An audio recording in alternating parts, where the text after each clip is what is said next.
Morning folks, it's Defender time, and today I want to take you around this absolutely stunning 50th anniversary. It's the V8, it's very, very clean, and we've had it in the workshop to complete lots and lots of really cool mods. So, obviously the first thing we've done is soundproof it from top to bottom. And this is a significant amount of soundproofing that goes into one of these. So, you've probably seen all our other videos, but we've stripped the door down, we've soundproofed the back of the door card, the inside of the door, the whole of the regulator, and actually we've added electric windows to this. So we've put a whole new regulator in and given it proper electric windows. They come with a little black cover here. Needless to say, we've coloured that to match the door card before we bonded it on there. We've also added central locking, but we've managed to work that with interface that to the original buttons here. So that works very, very well. The ignition's on, so they won't go up and down now. But so central locking off the original fob. We can do that with these earlier TD5 style fobs. We can also do it with the later Puma fobs. We have completely trimmed it, so we've added all the new carpets throughout. Obviously that's all soundproofed underneath there. We've added the stainless steel finishes, we've really finished stuff off. Nice set of floor mats to go with it. We've cleaned everything up as we've gone, as we always do, so we've cleaned as much of the dash as we possibly can.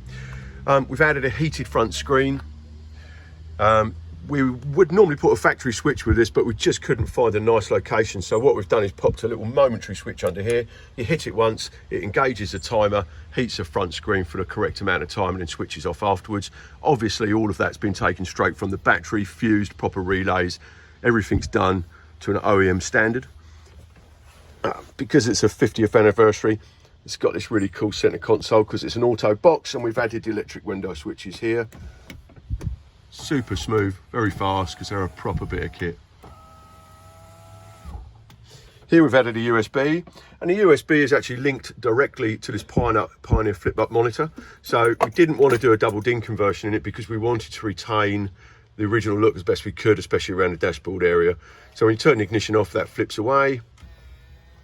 When you turn the ignition on, it comes back out again. So we've completely custom built all of this. You can't use original pod, there's not enough depth. So all this has been made of MDF and trimmed, routed out and trimmed accordingly. So it all looks like it's meant to be there, and of course it's color coded, so it's the right color. So we've done premium audio in this, but as I say, with an Audison front end rather than the Focal front end. That's because the Focal 6.5-inch driver, which is available, is too deep to sit in these factory pods. And again, we want to keep it as standard looking as possible. We've added the subwoofer to the back of the console. So that's the Alpine sub, which is part of the standard audio package. We have carpeted all of the back area, so fully soundproof and carpeted. We have added an Alcantara headlining.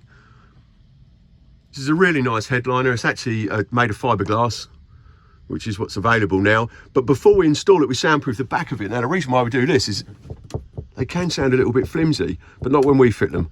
We soundproof the whole back of that, as well as soundproofing the roof, as well as insulating in between. So you've got quite a structure up there. 3 layers of soundproofing, actually, because you've got the Dynamatic Stream on the roof, you've got the 6mm foam over that, and then you've got more Dynamatic Stream on the back of the headliner, which just gives it that extra classy feel. Leather visors. We cut it in around the sunroof. Well, it's going to show you 6.5 inches speakers in the rear because they were pre-cut for 6.5, so we've put something a little bigger in there.